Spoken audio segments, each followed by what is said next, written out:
Hammaga assalomu alaykum do'stlar. Bugun men Surxondaryo viloyati Qumqo'rg'on tumani Arpapoya mahallasiga tashrif buyurganman.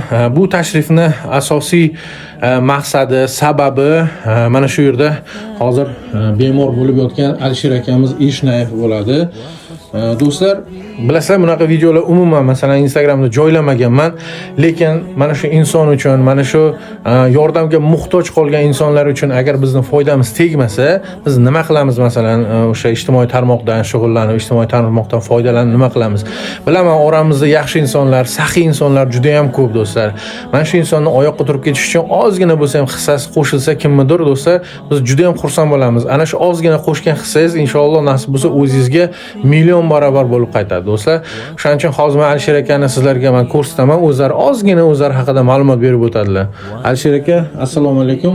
Yaxshimisiz? O'zingiz haqida ozgina ma'lumot berib keting Alisher aka. Yaxshimisizlar, hammasi tinchmisizlar? Ana shu bir yil bo'ldi men shu tashxis qo'yilganiga.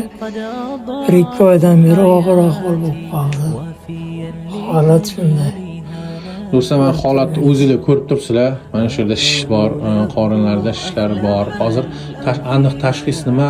Jigar sirrozi qo'yilgan. Jigar sirrozi deb aytishyapti.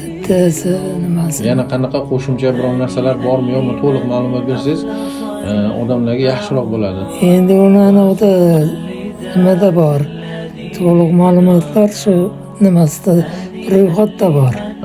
Bu yerda bo'lmasa, mana bu yerda hozir o'sha hujjatlarini, tashxis qo'yilgan qog'ozlarni qo'yib o'tib ketaman do'stlar, ko'rasizlar o'zingizlar. Yana bitta narsa, mana shu akamizni oyoqqa turib ketishida yordam berishingizni so'ragan bo'lardim do'stlar, iltimos qilgan bo'lardim. Agar kimnidir moliyaviy taraflama imkoniyati yetmaydigan bo'lsa, shu videoni xohlagan insonlaringizga to'xtamasdan jo'nating do'stlar, iltimos. Balki kimdir mana shu kasallik bo'yicha mutaxassis bo'lishi mumkin, balki kimdir qanaqadir tanishi bo'lishi mumkin. Ehson qilaman deb atab qo'ygani bo'lishi mumkin. Mana shunaqa insonlarga ehson qilinglar do'stlar. Mana shunaqa ehsonlarni Alloh dargohiga albatta qabul qiladi do'stlar. Mana bu yerda hozir karta raqamlarini qoldirib ketaman. Musofirda yurgan insonlar bor. Baribir hammasi atab qo'ygan bo'ladi, ehsoni bo'ladi. Musulmon insonga ehson bo'ladi-da. O'shaning uchun do'stlar, yordaminglarni darib tutmaysizlar degan umiddaman. Mana bu yerda telefon raqamlari qoldiriladi. Alisher akamiz o'zlari nomida kartalar yo'q ekan. Bir 4-5 kunda tayyor bo'lib qoladi kartam deyaptilar. Hozir akalarini, ayollarini karta raqamlari qoldirilib ketiladi bu yerda. Ikkilanmasdan bemalol ana qilishingiz mumkin. Yana telefon raqami qoldiriladi, bemalol telefon qilishingiz mumkin. Agar yaqin o'rtada yashaydigan insonlar bo'ladigan bo'lsa, o'sha yaqin o'rtada yashaydigan insonlar bo'lsa, mana shu akamizdan kelib xabar olib yordam berishinglar bemalol mumkin do'stlar. Arpapoya mahallasi, Qumqo'rg'on tumani, Surxondaryo viloyati Arpapoya mahallasida Eshnayev Alisher akamiz. Yana bitta narsa, agar kimgadir bizning yordamimiz tegmasa, ijtimoiy tarmoqlardan foydalanganimizdan nima foyda? Kimnidir agar hayotga qaytaradigan bo'lsak, ozgina bo'lsa ham yordamimiz tegadigan bo'lsa, biz juda ham xursand bo'lamiz do'stlar.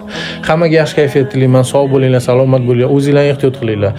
Sog'lik eng birinchi o'rinda do'stlar. Mana shu insonni hayotga qaytarishga ozgina bo'lsa ham yordaminglarni ayamaysizlar degan umiddaman. O'zbek xalqim, assalomu alaykum. Hammaga yaxshi kayfiyat tilayman, sog' bo'linglar.